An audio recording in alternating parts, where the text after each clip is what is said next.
Finding and communicating the story, lesson 3 of 6, working with quantitative information.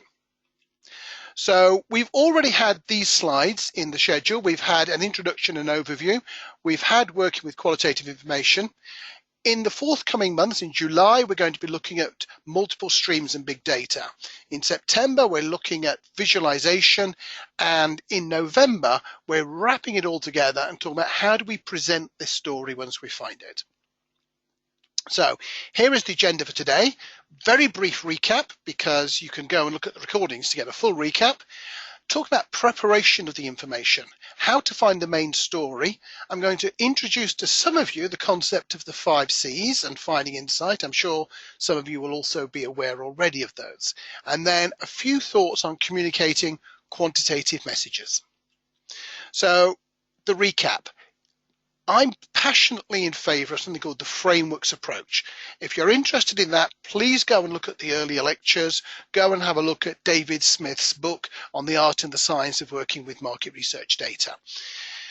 The frameworks approach removes intuition as being the only plank of solving the problem and adds a systematic approach. So now we can combine intuition and systematic approaches. And within that systematic approach, we have the following elements. 1, define and frame the problem. There's this wonderful quote in David's book, a problem fully defined is a problem half solved. And it really is very, very true. Establish what is already known. Most clients, most agencies in the public domain, there is a massive amount of information. Also find out what is believed and what the expectations are. Ask people what they think the research is going to show them, because you will make sure that you check it, challenge it, verify it, or disprove it. Organize the data to be analyzed, and ideally it should be the same way from project to project to project. If you're client side, you should be telling your agency, this is the framework we use. Please make sure the data arrives in this format with these checks having been applied. And then we're going to apply a systematic analysis process. Extracting and creating the story. So it starts with gathering, checking and transforming. And this happens during fieldwork. It doesn't wait until everything is finished. During the fieldwork, we're doing a lot of checking and looking. What are those checks? Look at the open-ended comments. Every single project I run, and I'm going to be quite bold here, every project that everybody runs should include an open end, usually the last question saying, is there anything you'd like to tell us about this study? Because very often people will tell you that there's a problem in your study, as well as telling you some additional information. So that is a really good question to put, and then monitor it during fieldwork. Look for problems such as, are some questions not being answered? Maybe you've got some skip patterns in there and you didn't expect everybody to skip the questions. Are there some breaks without any answers? Because why did you put those breaks in if nobody's picking them? Look out for a lot of don't knows or a lot of not applicables. Then there are the hygiene factors, the speeders, the straight liners, people who don't seem to be doing the study properly. And then we have some common sense. Are people preferring the expected options? So if we are offering 2 types of burger, a meat burger and a vegetarian option, we would expect more people in most countries to pick the meat burger. If in the data after the first 50, 60 interviews, that's not true, well, we better check it. Maybe we have a translation error. Maybe we have some sort of problem.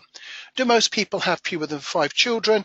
Are most people eating fewer than X number of breakfasts, 7 breakfasts in a week or whatever? So all of those sort of common sense checks happen during fieldwork, and they will give you a sense of what some of the stories in that data might actually be. Because one of the first questions we have to address is the data right? Because humans see patterns even when they're not there. So we might look at this, if this were data, and say, hey, this is fantastic. People can walk upwards in both directions. And if we listen to ourselves, we realize that Escher is playing tricks with our mind on this occasion.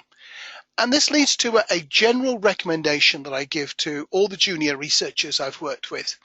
Most of the time, when you find something very interesting in the data, it will be an error.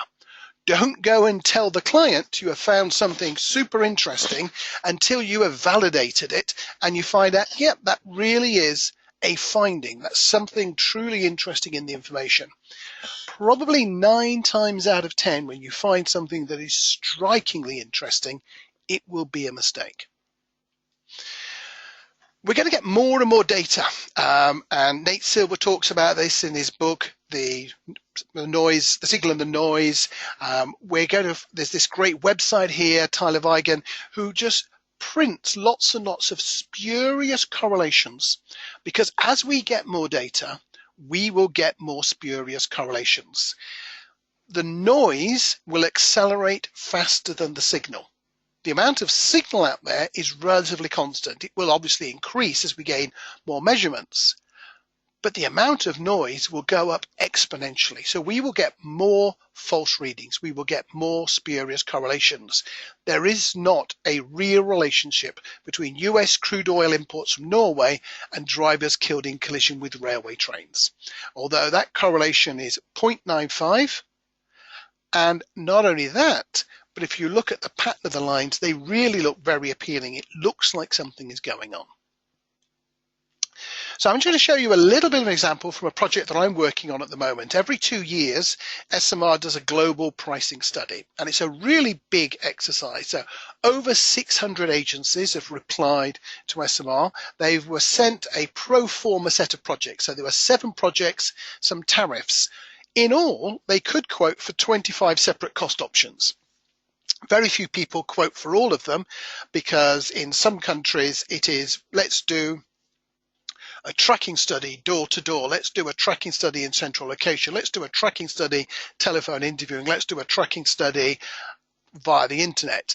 And all of those options are not available in all countries. So in North America, that you're going to get quotes for door-to-door tracking studies, door-to-door concept tests. In other parts of the world, that is still the norm. But we get this variety of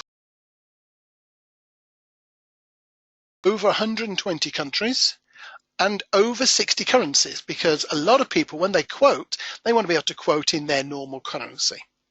So that analysis is taking place. The report is going to be presented at the SMR Congress in New Orleans. I'll be presenting it. I've been running the last few global prices studies. So the first thing that we do in this checking and transforming is we convert all the 66 currencies into US dollars so that we can make sense of that information. Then we check the open-ended comments. So sometimes we've asked people to quote for 4 focus groups, and you'll see a comment in the open end, oh, that's cost per group. Okay, we'll need to go back and query that. 2 of the projects include presentations. Somebody's put in the open ends, does not include presentation. So all of these comments are things we're picking up on, and we're going back. Then we look to see if the quotes are plausible. Somebody had put in $1.5 million US for a single concept test. Somebody else had put in $50 to conduct a 6-month tracking study. Now, there's several reasons why that might happen. The first is decimal places. And remember that in some countries they use a comma for a decimal place, not a full stop. So that can lead to problems. The second is they may have specified one currency but actually used another currency. So that's quite commonly a problem. The $50 for a tracking study, maybe they were talking about cost per interview, not cost for the study. So SMR then go back and they check all of these queries. So we go through, we find the queries. I can't check them because all of the data is anonymous. All I get are ID codes. So I send the ID codes back, and there is a wonderful, wonderful person at SMR who's making all of this happen. So a big shout out to Belle for her hard work on that. And when you see this report, it will look very smooth going into it. An awful lot of this checking and transforming the data to make sure it works. So I said, are the bids plausible? So one of the first things we do is down the bottom of the table, we'll have a look at the mean, the median, the minimum value, the maximum value, and the number of quotes that we had in that project. One of my hot tips really when you're looking at quantitative data is always look at the comparison of the mean and the median. If the mean and the median are close together, that's really encouraging. If they are not close together, then usually there is something interesting in the information. So when we're looking at income data and prices, we would normally expect the mean to be higher than the median, but we want to know what sort of differences there are to follow that information through. And any time you're working with data that can produce means, have a look at the mean and the median and see if there are any places where they're out of kilter, where they don't line up with each other. Then we can use what's called conditional formatting. This is done in Excel. I should highlight that all of these numbers in here were generated with a random number generator, because potentially if I use live information there, it would breach some confidentiality. Some reporting systems have got exactly the same conditional formatting. So I've taken column A and said, okay, let's use conditional formatting, and it shows up in bright green the data for one company, 1022 from France, who've quoted $250,000 US for this project. And that's very different to everybody else. Then if we look at the red cells, we've got an 18,000, a 13,000, and one down there, it's just over 1,000, and it's in Germany. Now, as part of this process, I'm getting a sense of which countries and which modalities are cheaper and which are more expensive, how variable the data tends to be. So I'm getting a sense of the information as part of this checking process. So it's not just checking. So one of the reasons why I would let people help me check the data, but I would always want to be involved in that checking process myself. Checking and transforming is part of story finding. So then we need to look and see what else needs to happen with the data. Do we need to adjust the basis? So we might have a simple question: do you drive to work? And we might find that 30% of the people in our study say, yes, I drive to work. But actually, maybe we should only ask that of drivers, or of workers, or of people who are drivers and who work, because that might be the sensible base to do that. So all the time we're looking to think, what is the sensible base? Sometimes we want to group the data together. We will often use top two boxes. So agree strongly and agree. Statistically, that's a much better measure, because pretending that those are numbers 4 and 5 and you can take a mean from them really is living in quite a crazy land. Saying this is the percentage of people who pick the top two boxes, that's a pretty firm statistic. We can do a lot with that one. Promoters, detractors, if we're using net promoter score, is another additional grouping in the data. We might want to standardize the data. So we might want to give it all a mean of 0 and a standard deviation of 1. We might want to index it on a particular feature, a particular value. Other forms of reshaping the data so that we can see what's going on. We can start to draw information from that data. Once we've done the basics of that, and we're going to come back and repeat it, because most analysis process is not A, B, C, D, E, analysis finished. It's often A, B, C, B, C, D, B, as you go back and you do some additional shaping of the data, standardizing, cleaning, maybe removing some people. All of that goes on. Once you've done that, you need to find the total picture first before you start diving into the weeds and looking at the detail. So look at the total column. Look for big numbers and big patterns. So if you've got a sample of 100 people, then statistically significant is 10%. If you've got a sample of 1,000 people, statistically significant is 3%, but actually you still want differences of 10% and 15%. You want things at this stage that jump off the page and are big numbers. More than half the people in the data believe this. Most people in the data say this. Those are the sorts of things you need to be finding first before we start looking at detail. What is that big picture? That's going to frame the detail that allows us to move on. And all the time, we've got the business question in our mind. We're not trying to find everything that's interesting in the data. We're trying to answer a business question. How to help that business make a better business decision. So here's what I see happening a lot of the time, and it's so much the wrong results. I see a researcher looking across the columns and they scan across and they highlight everywhere where the number is bigger. And they say, well, in the UK, the research by a user, that scored 92%. And academics and others, they were very strong on Germany. That is absolutely the wrong way to start looking at the data. Start by looking at the total column. What is it that most people are saying? And then we know what the differences are from. It's no use knowing that people are different. You want to know what they're different from. So we look at the total column, and we can see this graphically on the next page. This really jumps off the page. We asked people which country produces the best market research. 2 countries head and shoulders above everybody else in this data. Doesn't mean it's true. This is just the perception of the people who answered the study. But it's a really clear difference. That's what I mean by the big story. Once we have the big story, we then start to have some detailed questions that we want to follow up. So why are the UK and USA so high, so different? Is it true for everybody that these are the top 2? So when we actually did this analysis, the first thing we looked at was, are English speakers more likely to say this? And it turned out no. This was the same pattern if we excluded data from UK, USA, Australia, Canada, and so on, and just took countries with English as second language, we got a very similar pattern. But that's answering this question, is it true for everybody? The next question is, who is it not true for? And that's a slightly different search exercise. What are the implications of this finding? So we start off with a big message, and then we start to look for the differences and how we can find that. We want to use the business question as a lens, because the same data set will deliver very different stories based on different business questions.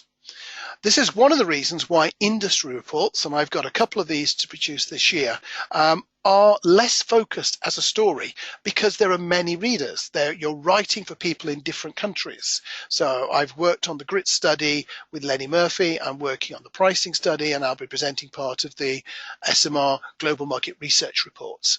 And these are harder places to get a really key story because we don't have a single business question. The business question defines what should be in that final story, what is out, and where the magnification should be. So we want to find the relevant detail once we've got the big story. Are there people who have a different story, different from that main story? Who are the people who have a different story? What is their story? Why are they different? What are the business implications of this difference or of these differences? So we're not trying to find everything that's interesting. We're trying to find the story with the business lens. Then who is that not true for? Why is it not true for them? Who are the people it's not true for? What are the business implications of those people? We should always be trying to look at the data with different perspectives. Very often we will look at it and we will take a pattern. So what I want you to do now, you're all sitting in your offices presumably or at home, is just to fold your arms the normal way you would fold your arms. And then release them and fold them so the other hand is at the top and the bottom. And you should find that's a pretty uncomfortable sensation. So when we look at data, we will tend to see it one particular way. So when social researchers look at low income, it's correlated with poor health outcomes. They will often see that as a likely to be causation in one direction. In fact, when you look at it, you can see causation both ways. So on this diagram here, you should be able to see an older person and a younger person.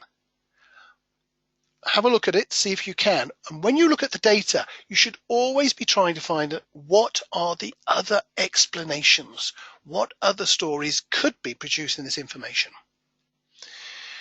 Once we find some of those, we need to produce a comparator. Knowing that something is 20 or 30 or 5,000 or 25 million is kind of irrelevant until we know what the unit is. So we need a comparator. So here's an example of how big a radio frequency identifier is. And we've used a finger as a comparator. So here are 2 or 3 slides which I showed actually in the first of the broadcast. I'm going to run through them again to help illustrate this point, looking and communicating the story in health data. So this is from Eurostat, and it's looking at amenable deaths per 100,000 of population across Europe in 2012. Now, the first comment I make is just start to think about what sort of shaping of the data and checking had to go on first to make sure that we had got all of this data, to make sure that there was a common upper age group. Amenable deaths are deaths that need not have happened if the right interventions had taken place at the right time. So you have to have a common classification system, and that's difficult across countries. So all of that clearly went on. And then they've done a really straightforward thing in terms of processing data, something you should always do, which is they've ranked it from high to low on something. So we've got the countries in the EU ranked from high to low, and we've split the data by, or they've split the data by women and men. And when you split the data on a characteristic like that, and you're trying to look for the interesting differences in shapes, don't put the total on the page as well, because visually that will make the data look less different than they really are. So we have this really large number of amenable deaths in Latvia, Romania, Lithuania. So we want to know what's going on then. We have a lot of countries which are very similar. Now, if you are in Belgium, you are going to try to improve your figures so that your average figure is more like the Netherlands. But you're quite happy probably that your women figure is slightly better.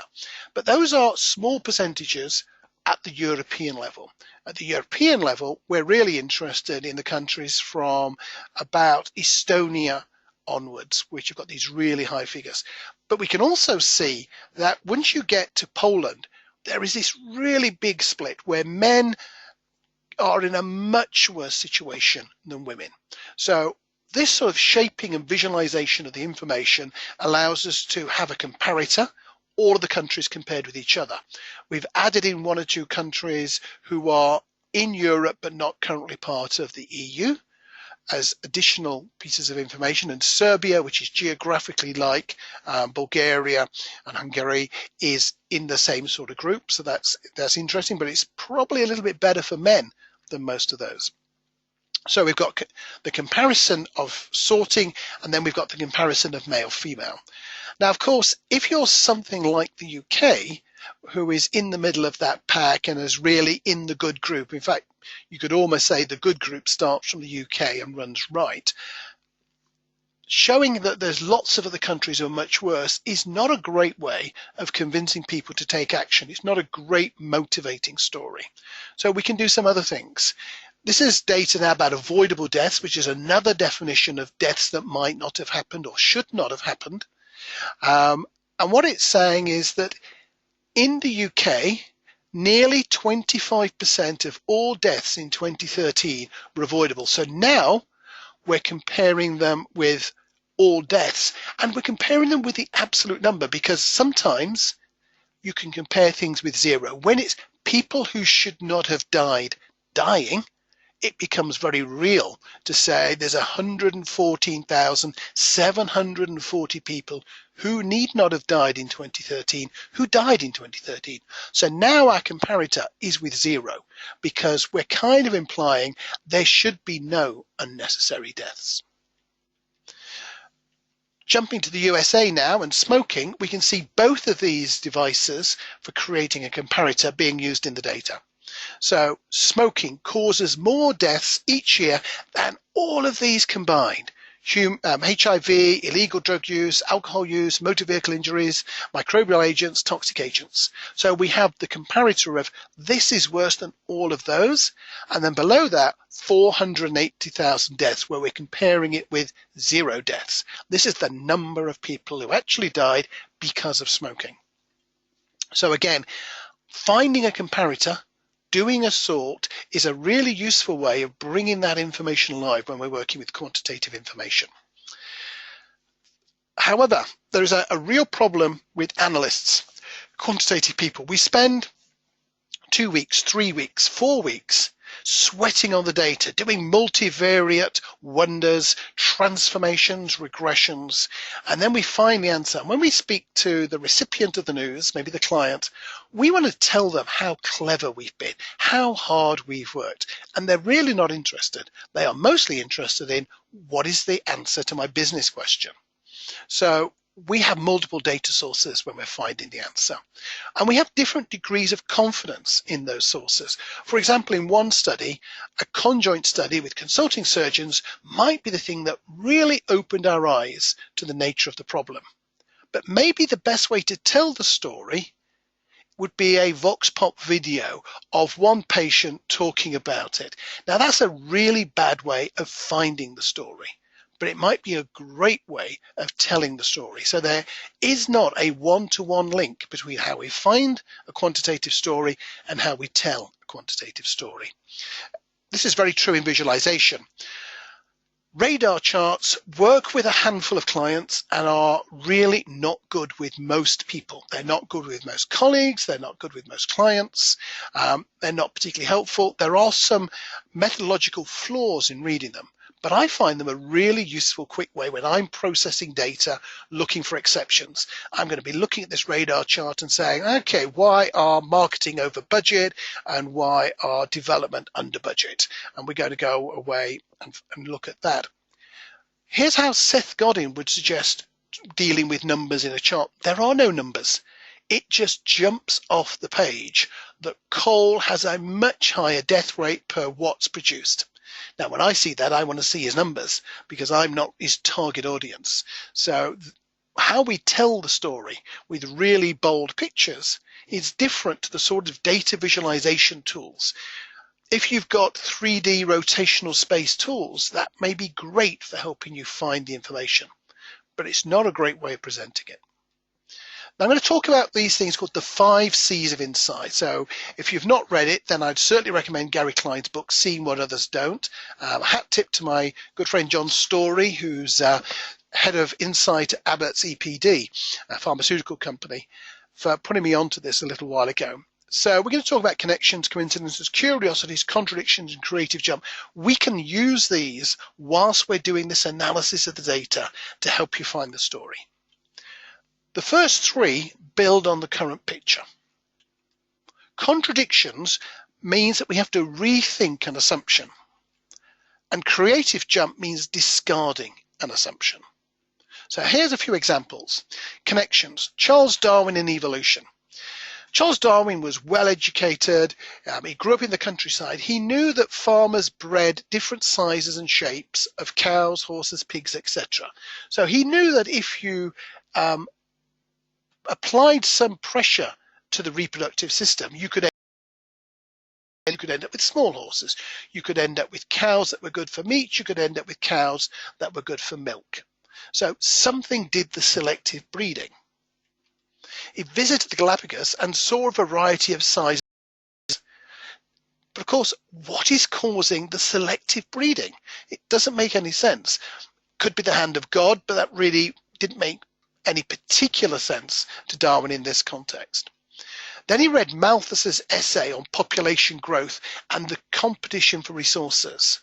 So he had all of these connections, and he made that connection to realize that competition for resources was the hand behind selective breeding.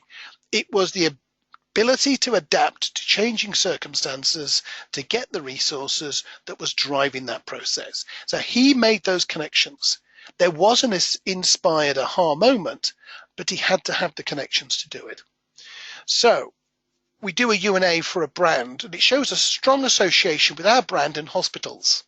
So we start to think about our connections. What do we know about hospitals, smells, implications for this type of product? Well, if it was for cleaning, it'd be strong and clean, but not homely. Food, not so good. Most places in the world, hospital food is not a good place. Technology tends to be good technology, but cold. So all of these places, we're looking for the connections and saying, now, how do we jump through with these connections to find a stronger finding?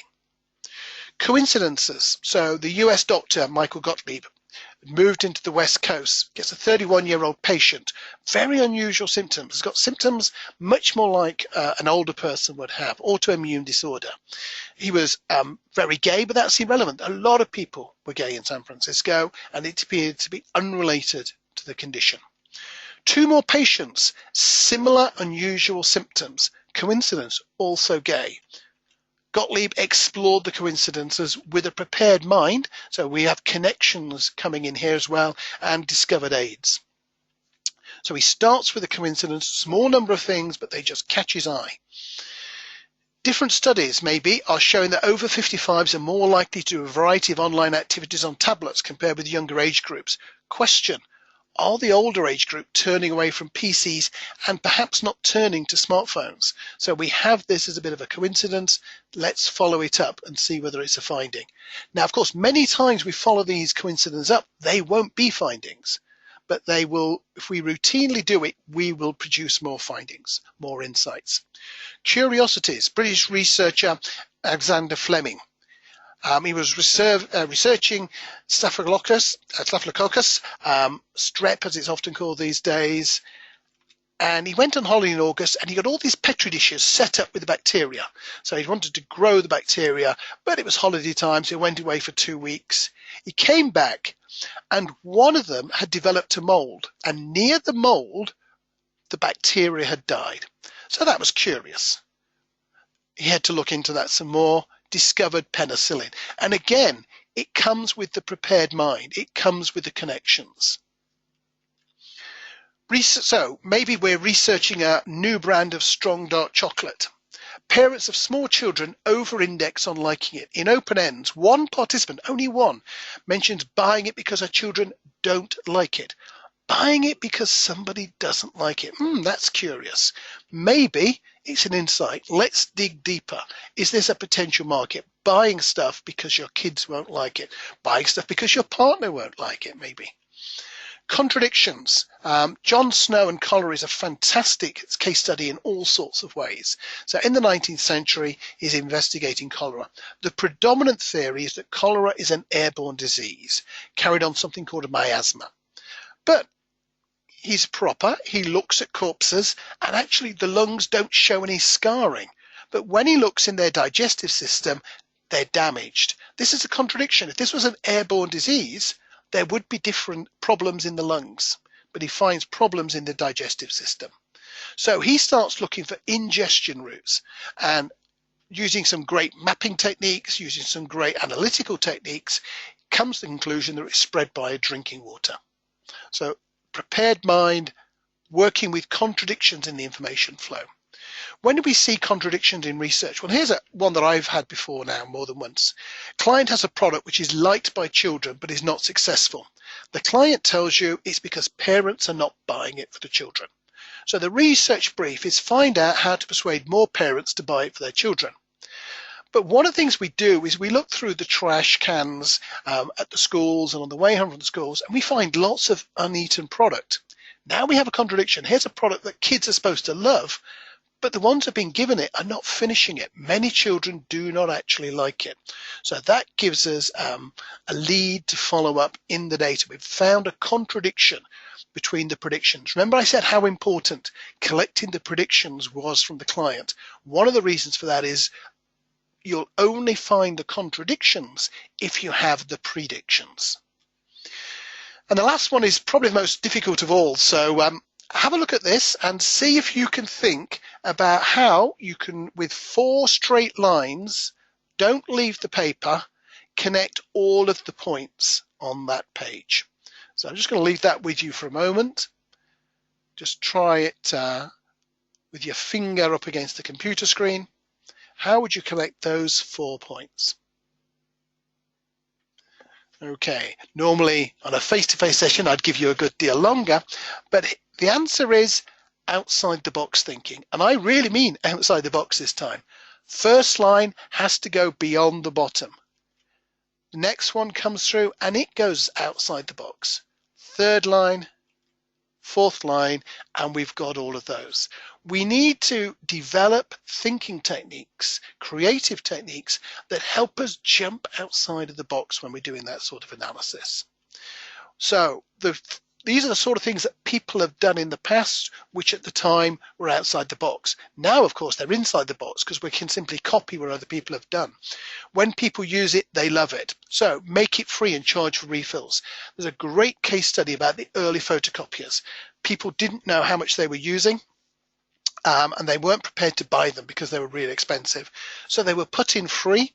You got the first X thousand copies free, and then you paid a few cents per copy. And people paid a fortune because they really wanted to use these. They just didn't know how much they wanted to use them. So make it free, charge for the refills. These candles are too nice to burn. This was a problem my daughter actually had when she was making candles as a school child, and they were wonderful. Some of them we still have. So you can't see them as a consumable product. You have to see them as a gift product. Growth in people wanting to split bills is something I saw a lot when I was in Japan recently. Lots of people wanting to split their bills. Maybe what we need is an app that helps people pay the bill and split the bill and collects information about what sort of things they've purchased and helps pay that bill to the restaurants as well, rather than treating people who want to split bills as a problem, which very often happens in restaurants.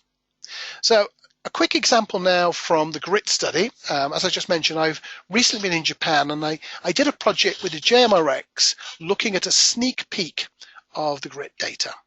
So what advice would I offer the Japanese research industry? That was the business question that I was asked. Okay, well, what data do we have? To use my framework approach, we've got previous GRIT studies. There's the SMR Global Market Research Study and the Prices Study. There's the Focus Vision Tim Mesa studies, annual review of software. I've done a lot of work with companies in Japan and the JMRX, Association of Market Research in Japan, and with clients. So we've got a lot of background information. What were the predictions? I'm just going to list a couple of them. From several people, Japan would be behind in adopting new research approaches. And somebody else said the support for Japanese research brands would be mainly from Japan. This is from one of the leading commentators in Japanese research circles. So we had a lot more. There isn't time to go into them today. Elements of the question. So I then broke that question into two pieces. What advice for the Japanese research industry is the same as the advice I would give to the global research industry? And what advice is specific to the Japanese research industry? So the total picture that I was talking about before is the global version of the GRIT study. So let's have a look at just a couple of the questions from the global GRIT study. The most innovative brand globally, Brainjuicer, followed by Ipsos, Insights Consulting, Nielsen, GfK. And I've shown two at the bottom because 22, Intage, and 24, Macromeal was the first time we had Japanese brands entering the top 25. And now a large part of that was because we had more Japanese data. Then we have the specific picture. So we have the total picture. Now, what is the one that we want to contrast with it? The picture in Japan. So Intage, Macromeal moved to the number top. Brainjuicer is still right up there at number 3. Nielsen Kantar, another Japanese research company, GMO Research coming in. Mission Critical, Google, Ipsos, Insights Consulting. So the total picture. Brainjuicer dominate. They've dominated every year that this particular piece of research has been done, and they dominate it massively. They get twice as many mentions as the second brand. The second brand at the moment is Ipsos. They are just really dominant, and they do that globally. The leaderboard is a mixture of small, and by small I mean up to about $80 million, $90 million a year. So not tiny, but we have Vision Critical, Brainjuicer, Insights Consulting in that top group, and we have the large companies. We have the Ipsoses, we have the Kantars, the TNSs, the GfKs. That leaderboard of top 10, 12 companies has been really stable over the last 3 years. A lot of the interest, if you're on the leaderboard, is in the small movements. But from a big picture point of view, it's been relatively stable. And now 2 Japanese companies are in there. We bring in the Japan-specific information. The top two brands are both Japanese. Brainjuicer's global image is reaffirmed in that it comes third. 3 of the top 10 brands are Japanese. And when we looked, remember we had that prediction? When we looked, nearly everybody who mentioned Intage, Macromeal, GMO was based in Japan. So although these have got quite strong scores now globally, those scores are almost exclusively from Japan. I said we'd look at a couple of questions. This is the second one. Is the overall quality of sample going to be better or worse or stay the same over the next 3 years? So here is our global picture. And what we would say to this is divided opinion about the future. So we've got a chunk of people saying worse, a chunk of people saying better, a chunk of people saying the same. And there's no clear picture out of that. Could be worse, could be better, might be the same. Now let's look at the Japanese data. Nearly 70% say it's going to get worse. Japan is predicting that sample quality is going to go off a cliff. That is a really big finding, and one that the Japanese research industry needs to take on board. So we then summarize the story. Japan is fairly similar to the global picture. So that was an important thing, because maybe Japan was going to be very different. But Japan is behind Europe and North America in adoption of new technologies and automation. Not a long way behind, but behind. Japan has some really strong domestic brands, but their image is largely domestic. Producing our recommendations in technology approaches focus on developing mobile and online communities. These are the two strongest ones globally, and Japan is not particularly strong in the two strongest ones globally. In automation, focus on project design, survey design, image processing, and reporting. And Japan's brands need to learn from Brain Juicer, Insight, and Vision Critical in terms of regional and global image. Just getting towards the end now, but I just want to repeat a couple of things that I said in the last lecture. There are normally four types of stories. Good news, everything is great. Good news with caveats. Bad news with some options. Bad news. The storytelling for these four cases is really quite different, so you need to know which it is. Good news and bad news defined by what the client wanted and what the research found. So actually, that information from Japan could have been bad news. If people had thought Japan was ahead of the rest of the world, it would have been bad news. In fact, it was somewhere between good news with caveats and bad news with some options, probably good news with caveats, because they weren't as far behind as many of the people I spoke to had predicted. The shape was relatively straightforward, and there are clear pathways from where they are to where they want to be. So good news with caveats. Yes, you are behind, but there is a really clear solution to the problem. We only know whether it's good news or bad news when we know what people expected and what they can do with the information. When it is bad news, there are 5 stages of grief we talk about: anger, denial, bargaining, depression, acceptance. You are not going to get through those in one presentation. So you need to tell people in advance it's going to be bad news. You need to work through anger, denial. They are going to want to prove every single element or disprove every single element of your presentation. So bad news takes longer, needs handling in a different way. Facts are not normally going to convince a client or a recipient that they're wrong. If you take something like global warming, take something like gun control in the United States, facts are almost irrelevant to that process. You have to tackle emotions as well as the information. Go back to a point where the expectations match the findings and build up from there, would be my recommendation. And we're going to cover that more in the final one on storytelling. Communicating stories found in quantitative information. Minimize the use of numbers.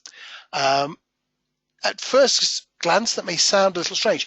You're going to supply the background data, you're going to supply tables and reports, but in the meeting, people do not need so many numbers. They can't remember a lot of numbers, and numbers tend to be things like none, small, a few, lots, and ever so many.